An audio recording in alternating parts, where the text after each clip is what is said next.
Singapore says it's critical for ASEAN to speak as a collective body on the situation in Myanmar, or countries will have to give their views individually.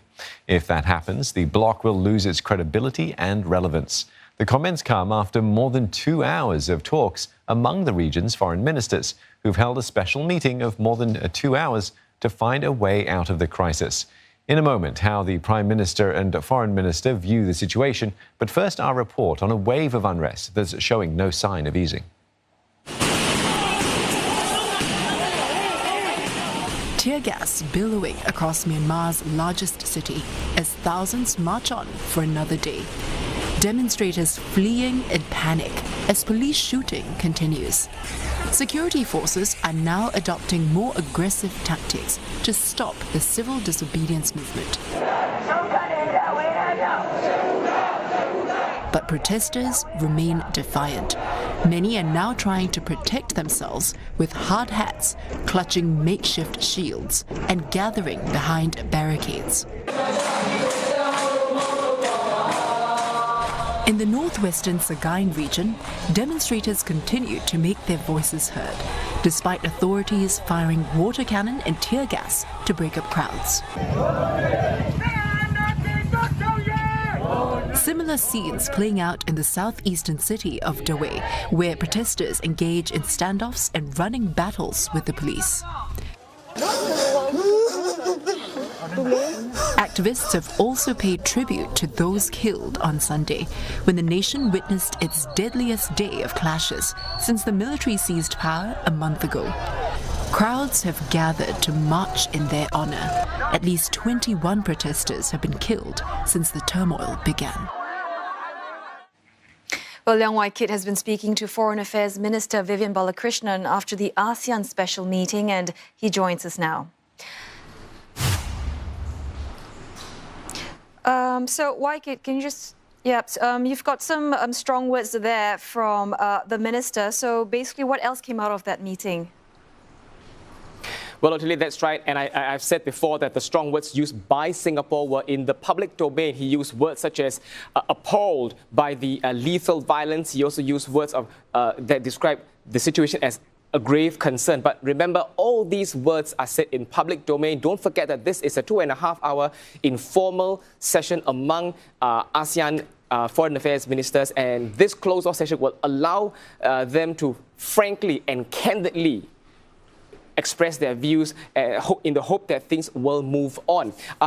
Singapore also said that it does not recognize the Myanmar army as a legitimate government, and we would have seen this coming because leading to today's events in the past few weeks, Singapore's Foreign Affairs Minister Dr. Balakrishnan had already been referring to Ms. Aung San Suu Kyi as the State Councillor, Mr. Win Myint as the President.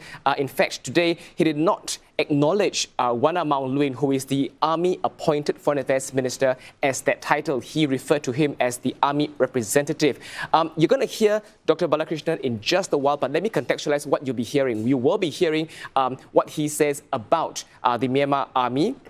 And I also asked him during the Zoom interview, what is ASEAN's threshold of tolerance and patience, given that you want to have constructive engagement policy with Myanmar, but at the same time, there's also lethal force that's being used on civilians. And he will later also talk about ASEAN's potential role in this situation. Let's take a listen now.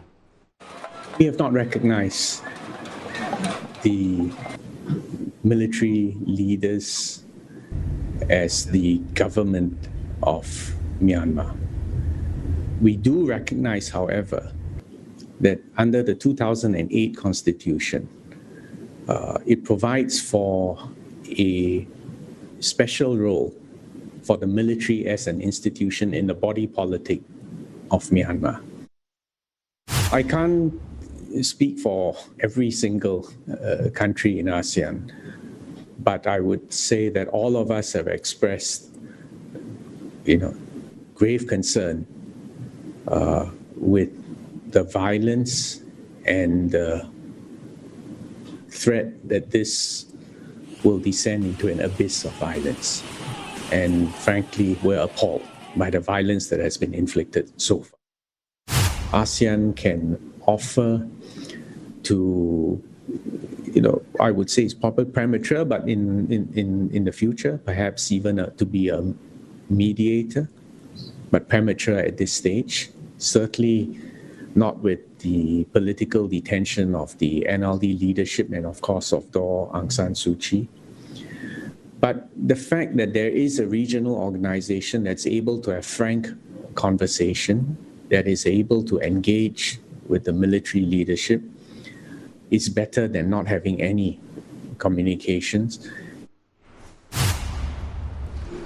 Now, what you saw just now was in a Zoom press conference. I've also with me documents that Singapore had used to convey its message during the informal ASEAN foreign ministers meeting. Now, I want to point out something that stood out for me. Dr. Balakrishnan talked about ASEAN's constructive engagement policy. Now, that is not a new policy. We know that in the past, because Myanmar back then was still ruled by the army back in the 80s, ASEAN's view was to engage and not isolate Myanmar, and that has borne fruit. Dr. Balakrishnan also urged Myanmar now to reciprocate. He's basically telling Myanmar to also now allow such engagement for Myanmar with external partners, including UN and US. And I must quickly point out that in the international arena, the West, UN and US and EU have been calling for sanctions against Myanmar.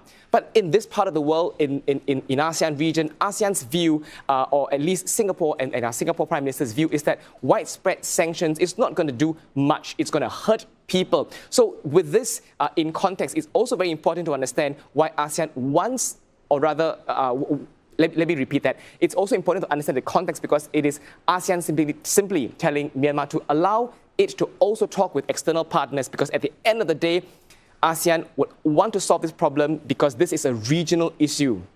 And at the end of the day as well, Dr. Balakrishnan says that Myanmar will have to decide on its future. So, although there's going to be a lot of involvement outside, at the end of the day, the ball really is in the court of the Myanmar people. Thanks very much, Leong Wai Kit, there speaking to us on ASEAN's view on the Myanmar crisis.